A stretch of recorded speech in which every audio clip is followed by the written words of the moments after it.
The purpose of this video analysis is to analyse the freestanding squat as demonstrated in these videos and make reference to how this squat compares to a perfect squat. So according to Brad Schnofeld 2014 from the website corerehab.com, performance of the squat begins with the lifter in an upright position, knees and hips fully extended. The lifter then squats down by flexing at the hip, knee and ankle joints. When the desired squat depth is achieved, the lifter reverses direction and ascends back to the upright position.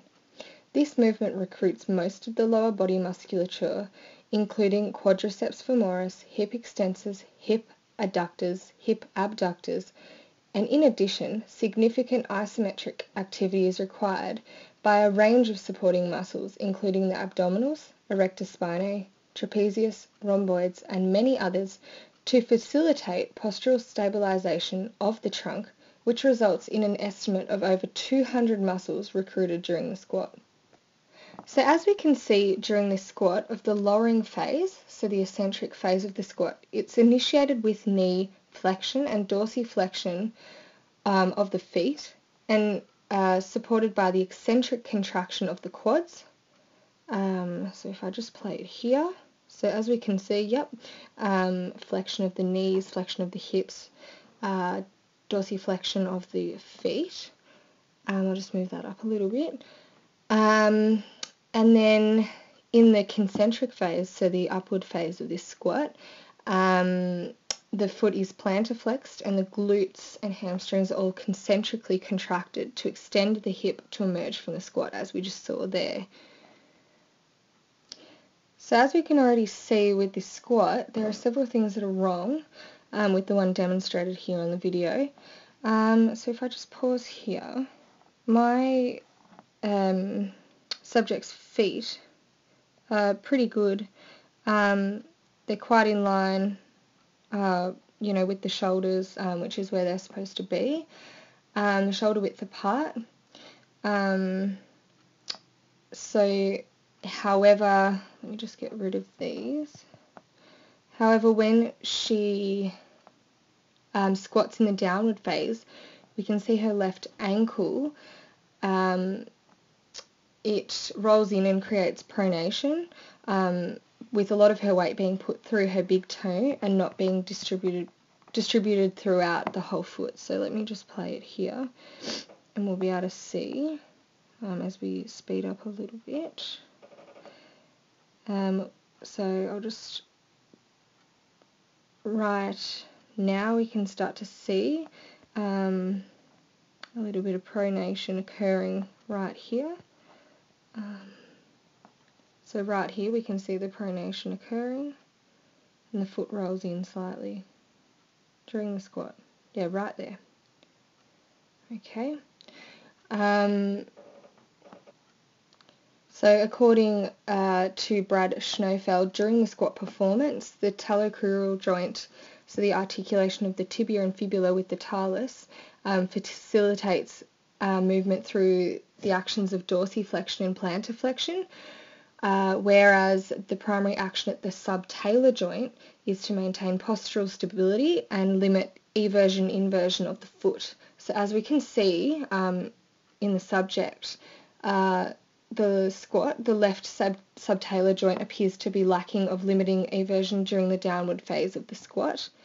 So I'll just get rid of these. So as we move on to analysing the knee, we can see at the beginning of this squat, if I just pause right here already, the knees begin to track internally and buckle inward, rather than tracking parallel over the feet. So even if I just draw a line, we can already see, let me do that one again, just even from the left one, how it's already tracking internally. So according to Brian Camerota 2014 from the website philly.com, your body should be parallel to your lower legs with your knees over your feet and not tracking beyond the feet from a side view. which is not happening in this demonstration. So let me just play and I'll demonstrate exactly.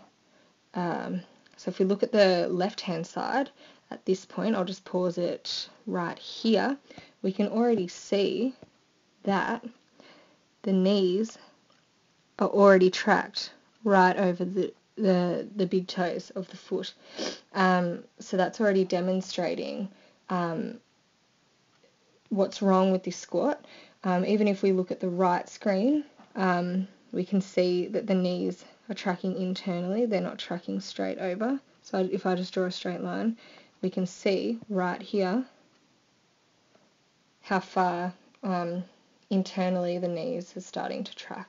So if I keep pressing play, you can see that those knees on the right side are really starting to not track over the toes. Right there, it really starts to go internally. Okay. What I also wanted to make a point of was that the subject's left knee is particularly wobbly and puts her whole body off balance, causing her to have an unstable squat.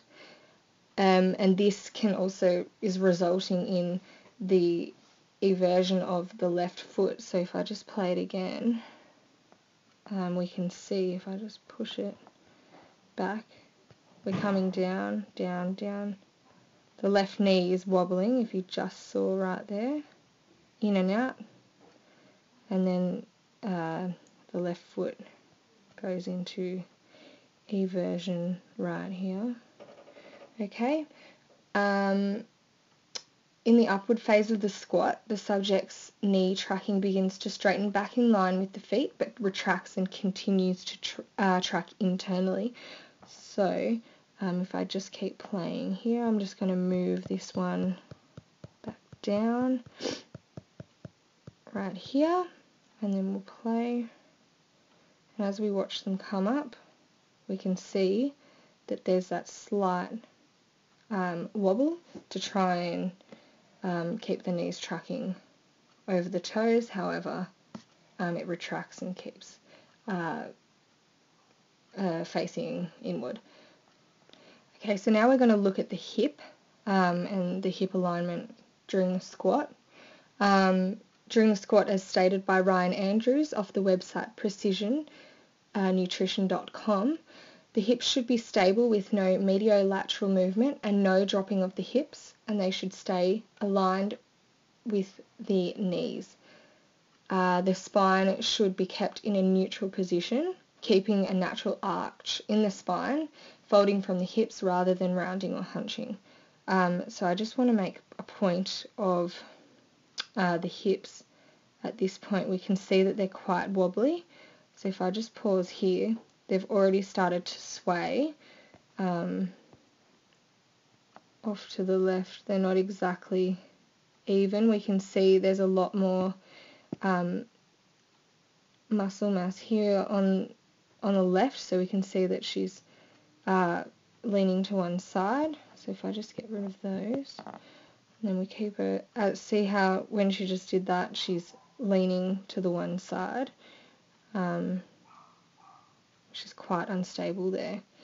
So it's quite obvious that we've got a bit of issues there with the hips. And it interrupts the alignment and balance of the whole squat because she's quite shaky during that whole squat there. Now we're just going to look at the spine alignment. So the spine should be in quite a neutral position during the whole squat, but if we just watch, particularly on the left-hand side, if I just pause it right here, we can already see that she's got quite a lumbar lordotic curve, more so than what it should be in this squat. So if we just keep going down, there we go. I'll have a look at here. I'm just going to demonstrate with this arrow. We've already got we're not quite straight there. So I'll just get rid of those. We ideally want the whole spine to be in a neutral position. and we've got a bit of a lordotic curve there. Head alignment is also important, and as Ryan Andrews demonstrates, the head is supposed to be in line with the shoulders, gaze straight or slightly up. However, with our subject here, if you take note, particularly of her head in the left-hand screen, it's showing that her head is too extended and not following the ideal neutral line of the spine, with her gaze too high. So we can see that her gaze is straight out here, whereas we'd want it to be slightly neutral down here. And also if you bring a line straight through, we can see that her head should be tilted more so like this.